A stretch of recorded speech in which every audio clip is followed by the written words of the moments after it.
What's going on, YouTube? Thanks for tuning into the channel. This is your boy Devin Coates. This is day 5, 48 days with the 48 laws. Pick up your copy in the link in the description below. This is an affiliate link, but I would appreciate it if you're getting any value from any of these videos that you pick it up from the link below. I'm going to make this one significantly shorter, make a real effort to do that, and I'm just going to kind of judge which ones are better because the other ones were 10-20 minutes long. So first, I'll kind of read what the chapter is and the judgment. So much depends on reputation. Guard it with your life. Reputation is the cornerstone of power. Through reputation alone, you can intimidate and win. Once it slips, however, you're vulnerable and will be attacked on all sides. Make your reputation unassailable. Always be alert to potential attacks and thwart them before they happen. Meanwhile, learn to destroy your enemies by opening holes in their own reputations. Then stand aside and let public opinion hang. So, this law, he uses two different examples, one in China, one in America. And basically, the first one is an observance in terms of having a great reputation. So, it was like Zhuge Liang from like China, basically. He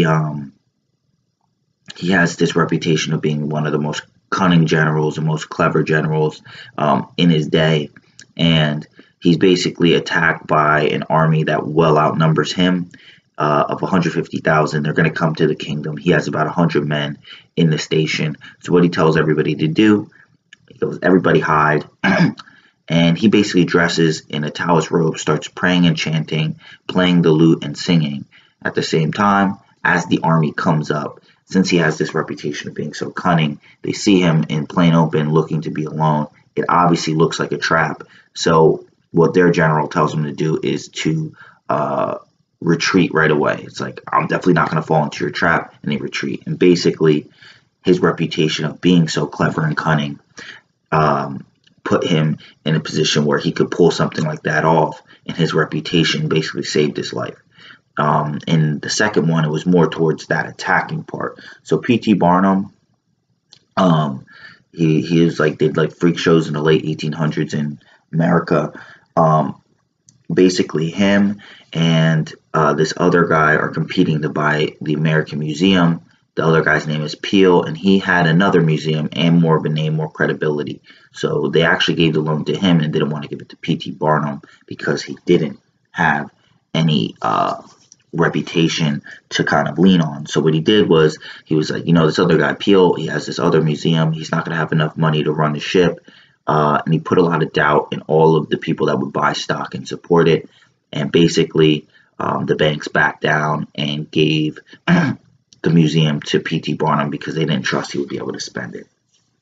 And he also goes through other ways of kind of demeaning his reputation. But the basic premise of this law is that, one, humans want to know, they want to feel like they know people, but it'd be impossible to deeply know everybody and really everything about them. So what people mostly go on is their reputation, and that's a very important thing. Number one, you want to make sure that you are the one that is creating your own reputation. You don't want to be, as like P.T. Barnum did with Peel, have somebody else creating it for you. So you want to create your own reputation and make sure it's something that can stand firm. And once you've created it, you want to base it off of something like noble, like honesty, sincerity, graciousness, and things like that. You need to protect it.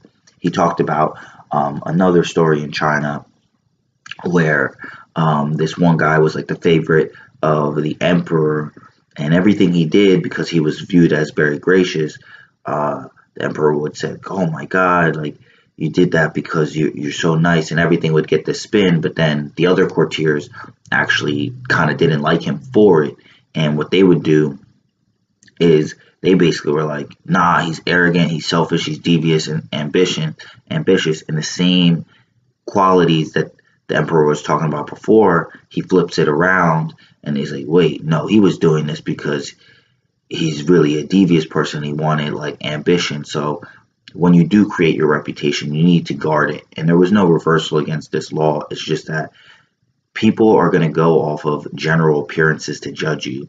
Appearances, little things, they're not going to really be able to get to know you because it's just impossible. There's so many people, you only have so much limited bandwidth in your brain. What you understand people to be is their reputation, and they say that your reputation precedes you. And what this means is that, before you get there, if you have a bad reputation, you already have some steps back, and if you have a great reputation, you already have some steps forward. So having a strong reputation that can do some of that work for you really opens doors and makes it a lot easier. So that's really where I want to end with this one. I wanted to keep this definitely under 10 minutes for sure. Uh, that's really it for it. I'm going to leave out discussion questions on this. I had a lot of difficulties with my camera, so hopefully I'll have some of that fixed in the next few days. But thanks for tuning into the channel. Hit the like button. Subscribe. Leave some comments below if you watched all of them or whatever, and you kind of have an opinion on which form you like better. Once again, there's a link in the description below of the book. That is how you're going to get the most out of this. This is just really just like kind of like a brief run through of what I'm going through, and a way of keeping you accountable that this is doable. It's very doable. Like, a lot of these chapters are pretty short. To just read a chapter a day and actually finish a book. I said it before, less than 1% of Americans read. Most Americans read less than one book a day. Not less than 1% of Americans. Most Americans read less than one book a day. And let this be a book you can actually finish, the tangible book. So pick it up. Link in the description below. Thanks for tuning into the channel. It's your boy Devin Coach. You know what it is. Peace.